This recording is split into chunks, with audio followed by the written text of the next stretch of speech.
जय हिंद दोस्तों।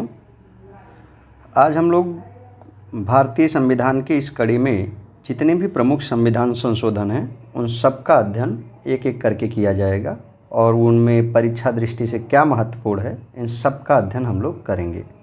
यह video BA first year, second year, third year, इसके अलावा MA first year, MA final, इसके अलावा यदि आप नेट कर रहे हैं तो उसके लिए भी उपयोगी है। इन सब के लिए तो उपयोगी होने के साथ साथ में आप किसी भी परीक्षा की तैयारी कर रहे हैं कंपटीशन की, तो उस प्रत्येक परीक्षा में यहाँ से प्रश्न पूछा जाता रहता है। तो एक एक करके हम उन सारे प्रश्नों पे भी विचार करेंगे और साथ साथ में इस सारे संविधान संशोधन जो महत्वपूर्ण हैं आज उनको हम लोग तैयार करेंगे।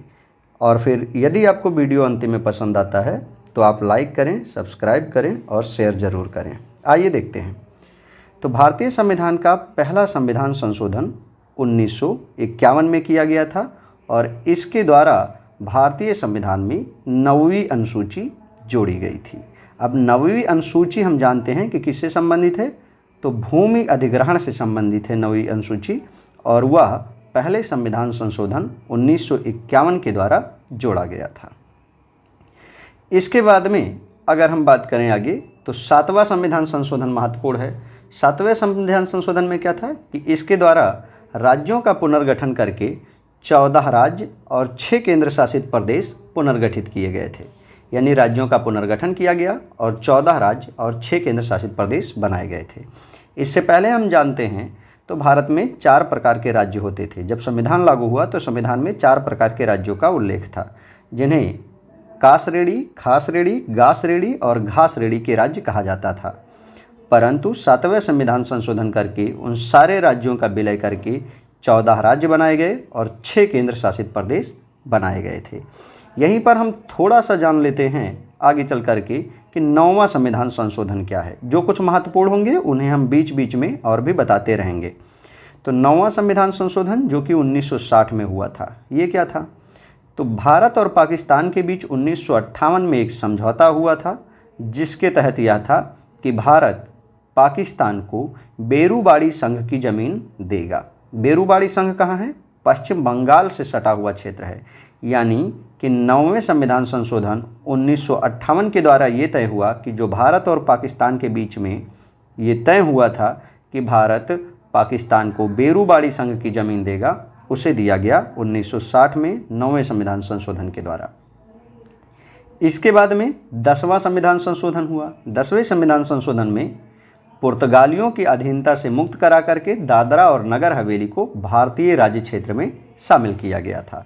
ठीक इसी तरह से 12वें संविधान संशोधन के द्वारा गोवा, दमन और दीव को भारतीय संविधान में शामिल किया गया था। ठीक इसी तरह से 13वें संविधान संशोधन के द्वारा नागालैंड को राज्य का दर्जा दिया गया था। 14वें संविधान संशोधन के द्वारा पुदुचेरी को केंद्र शासित प्रदेश के रूप में भारत में विलय किया गया था। 15वें संविधान संशोधन की बात करें तो 15वां संविधान संशोधन 1963 में हुआ। ये बहुत महत्वपूर्ण है। क्यों महत्वपूर्ण है? क्योंकि 15वां संविधान संशोधन 1963 के द्वारा ये तय किया गया कि जो उच्च न्यायालय के न्यायाधीश हैं उनकी सेवानिवृत्ति की आयु 60 वर्ष से बढ़ा करके 62 वर्ष कर दी गई। एक बार फिर से, तो 15वां संविधान संशोधन 1963 में हुआ, जिसमें यह तय किया गया कि उच्च न्यायालय के सेवा न्यायाधीशों की जो सेवानिवृत्ति की आयु होगी उसे 60 वर्ष से 62 वर्ष कर दिया गया था। ये भी इसी में हुआ। इसके बाद में आता है 18वां संविधान संशोधन। अब 18वां संविधान संशोधन क्या था, तो इसके द्वारा पंजाब राज्य का पुनर्गठन करके पंजाब, हरियाणा और चंडीगढ़ नामक 3 राज्य बनाए गए, जिसमें पंजाब और हरियाणा को राज्य बनाया गया। इसके अलावा चंडीगढ़ को केंद्र शासित प्रदेश बनाया गया। यह संविधान संशोधन कब हुआ था? 1966 में हुआ 18वां संविधान संशोधन। इसके बाद में हम बात करते हैं 20वें संविधान संशोधन की। थोड़ा सा जान लेते हैं। 20वां संविधान संशोधन वह भी 1966 में हुआ था। इसमें क्या था कि कुछ समय पहले सर्वोच्च न्यायालय ने उत्तर प्रदेश के कुछ जिलों में न्यायाधीशों की नियुक्ति को अवैध घोषित कर दिया था, जिसको विधायिका ने 20वां संविधान संशोधन 1966 के द्वारा परिवर्तित करके उन जिला न्यायाधीशों की नियुक्ति को वैधता प्रदान की। यानी कि उत्तर प्रदेश के उन जिलों में भी न्यायाधीश नियुक्त हो सकते थे जिनको उच्चतम न्यायालय ने अवैध घोषित कर दिया गया था। और यह कब हुआ? 20वां संविधान संशोधन 1966 के द्वारा। इसके बाद में महत्वपूर्ण है 21वां संविधान संशोधन। 21वें संविधान संशोधन जो कि 1967 में हुआ था, इसके द्वारा सिंधी को 8वीं अनुसूची में जोड़ा गया। हम जानते हैं कि जिस समय संविधान लागू हुआ, भारतीय संविधान में 14 भाषाएं थी, 8वीं अनुसूची में 14 भाषाएं थी। 1967 में 21वें संविधान संशोधन के द्वारा 15वीं भाषा के रूप में सिंधी को जोड़ा गया। फिर आगे चल करके अगर हम देखें तो 22वां संविधान संशोधन हुआ। कब हुआ? 1969 में। तो 22वें संविधान संशोधन 1969 के द्वारा मेघालय को एक नया राज्य बनाया गया। कहाँ से? तो मेघालय पहले असम का हिस्सा था। 1969 में मेघालय को असम से काट करके एक नया राज्य बना दिया गया। तो कब बनाया गया? 1969 के दौरान बनाया गया था। इसके बाद में फिर यदि हम देखें तो 25वां संविधान संशोधन थोड़ा सा महत्वपूर्ण है, और थोड़ा सा इस लिहाज से महत्वपूर्ण है कि जो संपत्ति का अधिकार था वह पहले मूल अधिकार में आता था, उसमें थोड़ी बहुत कटौती की गई थी, उसे हटाया नहीं गया था। 25वें संविधान संशोधन के द्वारा संपत्ति के अधिकार को नहीं हटाया गया, उसमें केवल और केवल कटौती की गई थी। इसके बाद महत्वपूर्ण है 31वां संविधान संशोधन जो कि 1972 में हुआ। 31वां संविधान संशोधन जो 1972 में हुआ, इसके द्वारा लोकसभा की सीटों की संख्या 525 से बढ़ा करके 545 कर दी गई थी। यानी लोकसभा के जो सदस्य पहले 525 होते थे, उनको 545 कर दिया गया 1972 में 31वें संविधान संशोधन के द्वारा। इसके बाद 36वें संविधान संशोधन जो कि 1975 में हुआ, इसके द्वारा सिक्किम को भारतीय संघ में पूर्ण राज्य का दर्जा दिया गया और वो 22वें राज्य के रूप में भारत में शामिल हुआ था। इसके बाद में हम थोड़ा सा अगर आगे बात करेंगे तो 41वां संविधान संशोधन थोड़ा सा महत्वपूर्ण है। 41वां संविधान संशोधन भी 1976 में हुआ। इसमें क्या था कि इसमें जो राज्य लोक सेवा आयोग और जो संयुक्त लोक सेवा आयोग के सदस्य थे, उनकी जो रिटायरमेंट की अवधि थी उसको भी 60 वर्ष से बढ़ा करके 62 वर्ष कर दिया गया था। राज्य लोक सेवा आयोग और संयुक्त लोक सेवा आयोग, ज्वाइंट पब्लिक सर्विस कमीशन के सदस्यों की जो आयु सीमा थी वह 60 वर्ष से बढ़ाकर 62 वर्ष किया गया। इसके बाद में 42वां संविधान संशोधन।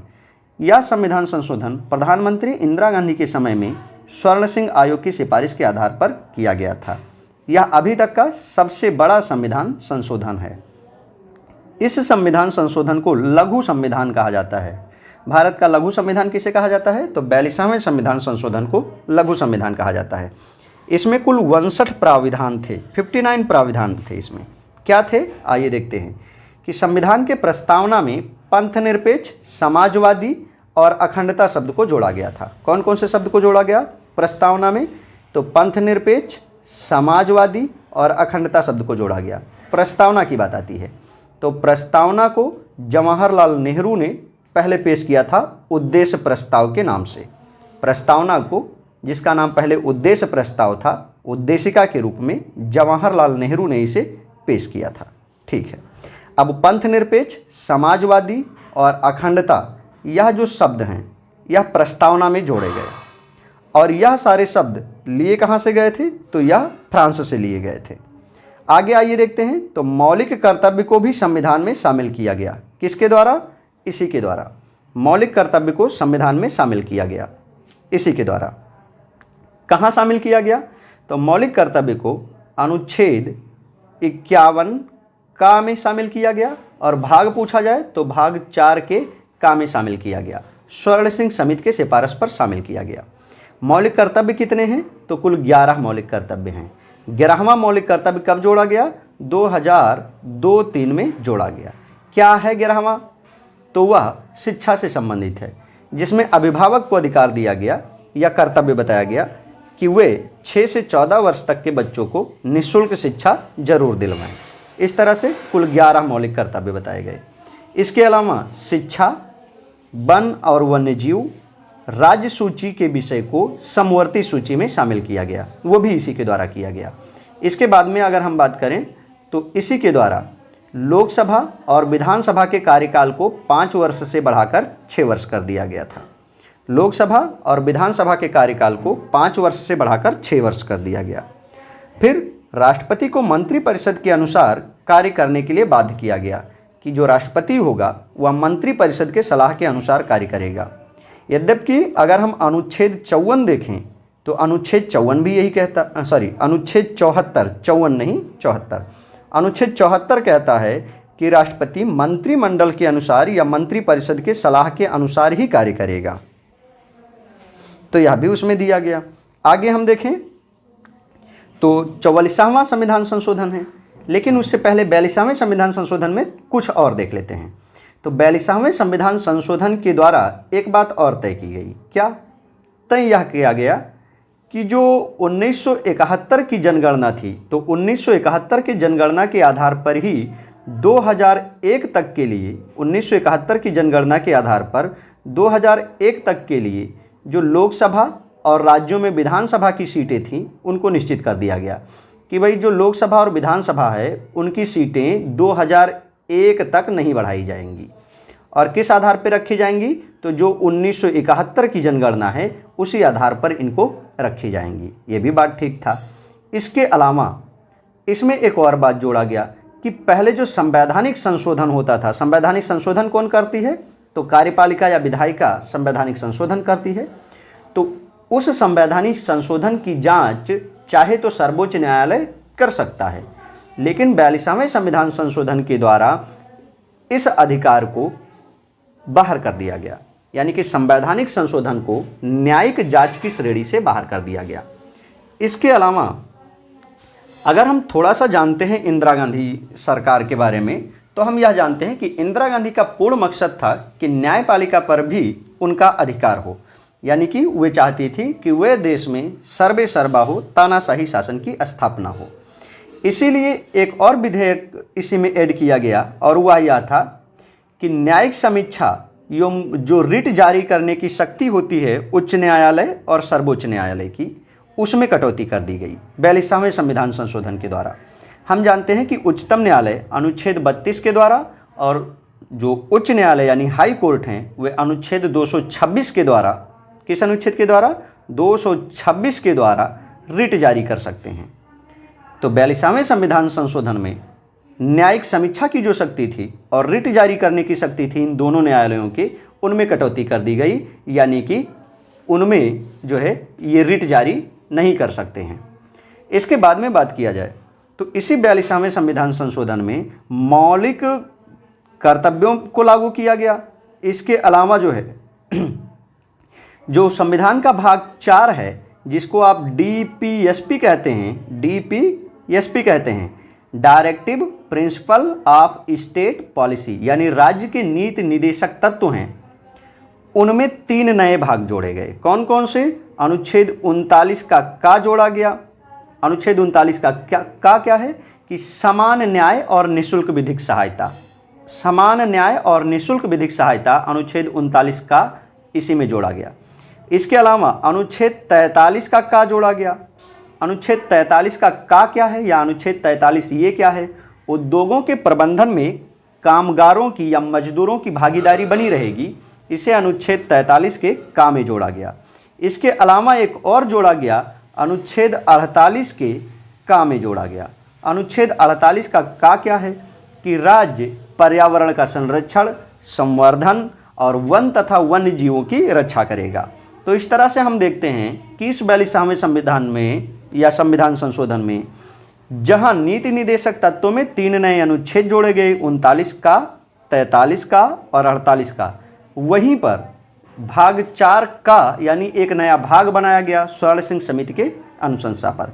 इसके अलावा इसी संविधान संशोधन के द्वारा एक और व्यवस्था की गई कि केंद्र यदि चाहे तो राज्यों में कानून व्यवस्था बनाए रखने के लिए आर्मी भेज सकती है, यानी सैन्य बल भेज सकती है केंद्र सरकार किसी भी राज्य में कानून व्यवस्था बनाए रखने के लिए।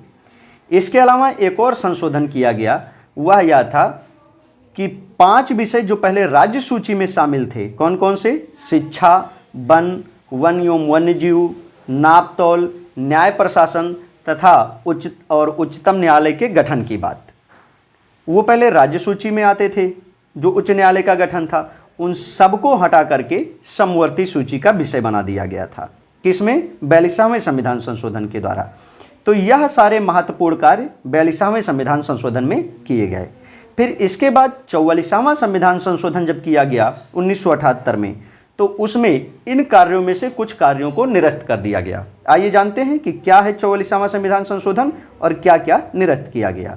तो 44वां संविधान संशोधन में संपत्ति के अधिकार को मौलिक अधिकार से हटा करके कानूनी अधिकार बनाया गया। ये पहला काम किया गया कि संपत्ति का अधिकार जो पहले मौलिक अधिकार था, अब मौलिक अधिकार का मतलब क्या होता है? तो मौलिक अधिकार जो भाग 3 में हो उसे मौलिक अधिकार कहा जाएगा। यानी कि जो अनुच्छेद 12 से लेकर के और अनुच्छेद 36 के बीच में दिया हो उसे मौलिक अधिकार कहा जाएगा। तो जो संपत्ति का अधिकार था ये अनुच्छेद 31 में दिया था, इसका मतलब है यह एक प्रकार का मौलिक अधिकार था। इसको हटा दिया गया और हटा करके क्या बना दिया गया? कानूनी अथवा विधिक अधिकार बना दिया गया। इसी से संबंधित प्रश्न इस बार यूपीएससी ने अपने प्री में पूछा है। कानूनी अधिकार बना दिया गया यानी कि विधिक अधिकार बना दिया गया। तो इसे जोड़ा कहाँ गया? इसे जोड़ा गया है भाग 12 के का में जोड़ा गया है, और आर्टिकल यानी अनुच्छेद की बात करें तो अनुच्छेद 300 का में जोड़ा गया है। 44वें संविधान संशोधन 1978 के द्वारा संपत्ति के अधिकार को इस तरह से हटाया गया और जोड़ दिया गया। इसके अलावा एक और काम किया गया। कौन सा काम किया गया? कि लोकसभा और विधानसभा का कार्यकाल जिसको 6 वर्ष किया गया था 42वें में, 44वें में घटा करके फिर से 5 वर्ष कर दिया गया। इसके अलावा एक और काम किया गया कि राष्ट्रीय आपातकाल की घोषणा जो अभी तक आंतरिक अशांति के आधार पर किया जाता था, आंतरिक अशांति शब्द हटा करके सशस्त्र विद्रोह के आधार पर किया जाएगा, ये जोड़ दिया गया। ये प्रश्न बहुत पूछा जाता रहता है कि आंतरिक अशांति को हटा करके सशस्त्र विद्रोह कब किया गया? तो यह भी 44वें संविधान संशोधन के द्वारा किया गया था। इसके अलावा इसमें क्या किया गया? तो इसके अलावा इसमें यह बात जोड़ा गया कि यदि राष्ट्रपति को यह अधिकार दिया गया है कि वह मंत्रिमंडल को या मंत्रिमंडल की सलाह को एक बार पुनर्विचार के लिए वापस भेज सकता है। यानी राष्ट्रपति के पास कोई प्रस्ताव गया तो राष्ट्रपति चाहे तो उस प्रस्ताव को मंत्रिमंडल के पास वापस भेज सकता है। लेकिन यदि मंत्रिमंडल उसको दोबारा राष्ट्रपति के पास भेजे तो राष्ट्रपति को उस पर मंजूरी देने के लिए बाध्यता होगी, यानी राष्ट्रपति को मंजूरी देना पड़ेगा। तो यह बात भी इसी में जोड़ा गया। इसके अलावा जो है, इसके अलावा एक बात और जोड़ा गया कि यदि देश में राष्ट्रीय आपातकाल लागू हो तब भी अनुच्छेद 20 और अनुच्छेद 21, आर्टिकल 20 और इसके अलावा आर्टिकल 21 ये दोनों निरस्त नहीं होंगे। यानी आपातकाल के दौरान भी अनुच्छेद 20 और अनुच्छेद 21 को निलंबित नहीं किया जा सकता, इसको भी इसी में जोड़ दिया गया था। तो इतनी सारी चीज़ें अनुच्छेद 44 में मिल जाती हैं। इसके बाद में आगे आइए देखते हैं। तो अनुच्छेद 48 है। अनुच्छेद 48 कब घटित हुआ? 1984 में। इसमें क्या था कि संविधान के अनुच्छेद 356(5) में परिवर्तन किया गया और परिवर्तन करके यह व्यवस्था दी गई कि पंजाब में राष्ट्रपति शासन की अवधि को 2 वर्षों तक और ज़्यादा बढ़ाया जा सकता था। यानी पंजाब में राष्ट्रपति शासन को 2 वर्ष तक बढ़ाया जा सकता था। इसके बाद में 52वां संविधान संशोधन। अब 52वां संविधान संशोधन जो 1985 में हुआ, यह भी महत्वपूर्ण है। किस दृष्टि से महत्वपूर्ण है? तो 52वें संविधान संशोधन 1985 के द्वारा संविधान के में 10वीं अनुसूची जोड़ी गई। 1985 में 52वें के द्वारा 10वीं अनुसूची जोड़ी गई और यह 10वीं अनुसूची था क्या? दल बदल को रोकने के लिए। लोग जो सदस्य हैं संसद के वे दल बदल लेते थे, तो उसको रोकने के लिए 52वां संविधान संशोधन जोड़ा गया था। इसके बाद में आइए देखते हैं 58वां संविधान संशोधन। यह बहुत महत्वपूर्ण है। तो 58वां संविधान संशोधन क्या था? हाँ, 56वां संविधान संशोधन ये बहुत महत्वपूर्ण नहीं है। 56वें संविधान संशोधन के द्वारा गोवा को राज्य श्रेणी का दर्जा दिया गया था। ये इतना जान लेते हैं। महत्वपूर्ण है 58वां संविधान संशोधन कब हुआ है? 1987 में हुआ। 58वां संविधान संशोधन 1987 में हुआ। इसके द्वारा सबसे पहले जो हमारा संविधान था, कॉन्स्टिट्यूशन ऑफ इंडिया जो लिखा गया था, उसको पहली बार हिंदी में लिखा गया। यानी पहली बार हिंदी में संविधान को मान्यता दी गई और यह बात आया क्या कि जो संविधान है उसका हिंदी रूप उपलब्ध करवाया जाए और हिंदी को मान्यता भी दी गई। किस संविधान संशोधन के द्वारा? 58वें संविधान संशोधन 1987 के द्वारा संविधान के हिंदी पाठ को मान्यता दी गई अंग्रेजी पाठ के बराबर में। इसके बाद में 61वां संविधान संशोधन। 61वां संविधान संशोधन क्या था? जो 1989 में हुआ। तो इसके द्वारा जो संविधान का अनुच्छेद 326 था उसमें परिवर्तन किया गया। संविधान के अनुच्छेद 326 के अनुसार लोकसभा और राज्यों के विधानसभा में वोट डालने के लिए मतदाता की जो उम्र थी वो 21 वर्ष होनी चाहिए थी, लेकिन 61वें संशोधन के द्वारा उम्र को 21 से घटा करके 18 वर्ष कर दिया गया। तो यह महत्वपूर्ण कार्य 61वें संविधान संशोधन में किया गया। इसके बाद में हम देखते हैं तो 69वां संविधान संशोधन 69 अमेंडमेंट्स, यह भी बहुत महत्वपूर्ण है, जो कि 1991 में हुआ। 69वां संविधान संशोधन जो कि 91 में हुआ, इसके द्वारा दिल्ली को राष्ट्रीय राजधानी क्षेत्र घोषित किया गया। दिल्ली को NCR नेशनल कैपिटल रीजन यानी कि राष्ट्रीय राजधानी क्षेत्र घोषित किया गया था। किसके द्वारा? 69वें संविधान संशोधन के द्वारा। इसके बाद में आता है 71वां संविधान संशोधन जो कि 1992 में हुआ। अब 71वें संविधान संशोधन 1992 के द्वारा 3 भाषाएं, इनको याद रखना है कैसे? नमक से। नेपाली, मणिपुरी और कोंकणी। नेपाली, मणिपुरी और कोंकणी, इन 3 भाषाओं को संविधान में जोड़ा गया। तो 71वें संविधान संशोधन 1992 के द्वारा संविधान में 3 नई भाषाएं जोड़ी गई, मणिपुरी, कोंकणी और नेपाली, और इस तरह से 3 और भाषाएं हो गई। तो 15 और 3 18 भाषाएं संविधान में हो जाती हैं। आगे आइए देखते हैं। तो इसके बाद में 73वां संविधान संशोधन। 73वें संविधान संशोधन जो कि 1992 में घटित हुआ, इसके द्वारा संपूर्ण देश में पंचायती राज व्यवस्था जोड़ी गई। कौन सी अनुसूची के द्वारा? 11वीं अनुसूची के द्वारा। यानी 11वीं अनुसूची के द्वारा पंचायती राज व्यवस्था का प्राविधान किया गया। इसके बाद 74वां संविधान संशोधन, वह भी 1992 में घटित हुआ। उसके द्वारा 12वीं अनुसूची जोड़ी गई और नगरीय स्थानीय शासन व्यवस्था इसमें प्रावधान दिया गया, यानी कि नगर पालिका को जोड़ा गया और नगर निगम को जोड़ा गया। अब एक बात और यहाँ पर महत्वपूर्ण है, वह क्या है कि जो 73वां संविधान संशोधन था, इसमें कुल मिलाकर के 29 विषय शामिल किए गए। यानी 11वीं अनुसूची जो थी, तो 11वीं अनुसूची के अनुसार कुल 29 विषय दिए गए ग्रामीण को, और जो 74वां था, 74वां के अनुसार अगर हम देखें तो इसमें कुल 18 विषय दिए गए थे। यह बहुत महत्वपूर्ण है, इसको ध्यान रख लेना है। इसके बाद में बात करते हैं जो 84वां संविधान संशोधन है। 84वां संविधान संशोधन 2001 के द्वारा यह तय किया गया कि जो लोकसभा और विधानसभा के सीटों की संख्या है वो 1991 की जनगणना के बराबर रहेगा। यानी 1991 की जनगणना के आधार पर जितनी सीटें बांटी गई होंगी वही सीटें 2001 तक बनी रहेंगी। 2001 नहीं, 2026 तक बनी रहेंगी। ऐसी व्यवस्था कर दी गई थी 84वें संविधान संशोधन के द्वारा। यानी 2026 तक 84वें संविधान संशोधन 2001 के द्वारा व्यवस्था कर दी गई कि सीटें नहीं बदलेंगी। क्या जनगणना का आधार है? वर्तमान में 1991 के आधार पर सीटों का बंटवारा किया गया है। आगे आइए हम लोग देखते हैं। तो 84वां संविधान संशोधन हमने पढ़ लिया। फिर है 86वां संविधान संशोधन। तो 86वें संविधान संशोधन 2003 के द्वारा इसमें बहुत बदलाव किए गए। कहाँ कहाँ बदलाव किए गए, आइए बारीकी से समझते हैं। तो 86वें संविधान संशोधन के द्वारा सबसे पहले भाग 4 में बदलाव हुआ, भाग 3 में बदलाव हुआ और भाग 4 के का में बदलाव हुआ। भाग 4 में कहाँ? अनुच्छेद 45 में, जिसमें दिया था पहले कि 0 से 6 वर्ष तक के बच्चों को निःशुल्क शिक्षा दी गई, उसको वहाँ से हटाया गया। भाग 3 में कहाँ? अनुच्छेद 21 के का में उसको जोड़ा गया और इसको 0 से घटा करके यानी कि 6 से 14 वर्ष कर दिया गया। तो संविधान के अनुच्छेद 21 के का में, संविधान के अनुच्छेद 21 के का में शिक्षा के अधिकार को मौलिक अधिकार घोषित किया गया।